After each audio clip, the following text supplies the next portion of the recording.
Top quality और consistent performance के लिए सिर्फ सिल्वर पंप नाम याद रखना। મહાશિવરાત્રિના અવસરને લઈને જૂનાગઢના ભવનાથમાં પણ ભક્તોનું ઘોડાપૂર ઉમટી રહ્યું છે। જૂનાગઢના ભવનાથમાં ભક્તોની ભારે ભીડ જોવા મળી રહી છે। સમગ્ર ભવનાથ અત્યારે શિવમય બની ચૂક્યું છે।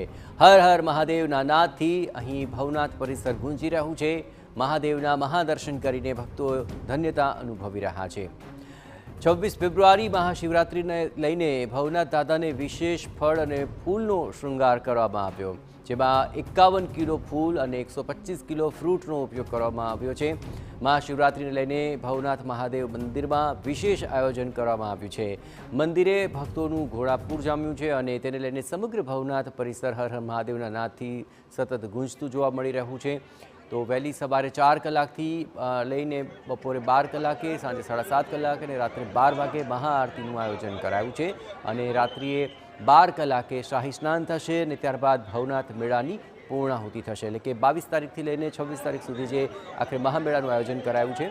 તો આ 4 તસવીરો આપ જોઈ રહ્યા છો। એક તરફ જૂનાગઢનો ગરવો ગિરનાર અને તેના સાનિધ્યમાં ભવનાથ, અને તેમાં ક્રમબદ્ધ રીતે શિસ્તબદ્ધ રીતે શિવભક્તો દર્શન કરી રહ્યા છે। પ્રથમ જ્યોતિર્લિંગ સોમનાથની અંદર પણ ભક્તો ઉમટ્યા છે અને મહાકાલેશ્વર ઉજ્જૈનના મહાકાલેશ્વરમાં પણ વિવિધ અભિષેકના દર્શન આપ ટીવીના માધ્યમ થકી કરી રહ્યા છો। તો મહાશિવરાત્રિએ આ મહાદર્શન આપ કરી રહ્યા છો। સાંજ સુધી એટલે કે મોડી રાત્રે 12 વાગે જ્યારે રવેડી છે તે પ્રસ્થાન થશે અને ભવનાથ મહાદેવ મંદિરના પરિસરમાં જ આવેલ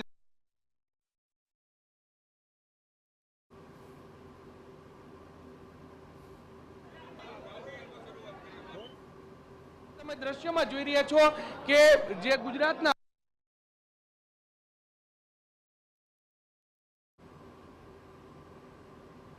નાદ છે તે પણ અહીં ગુંજી રહ્યા છે। આપણી સાથે અહીં કેટલાક લોકો છે, આપણે તેની સાથે કહીશું। શું કહેશો, ભવનાથ મહાદેવ મંદિર શિવરાત્રીનું મહાપર્વ કેટલો મહત્વનો દિવસ આજનો? ભોજન ભજન અને ભક્તિનો સમન્વય અને શિવરાત્રીનો અદ્ભુત મેળો આજે લાખો મહાદેવને માથું ટેકાવવા આવે છે।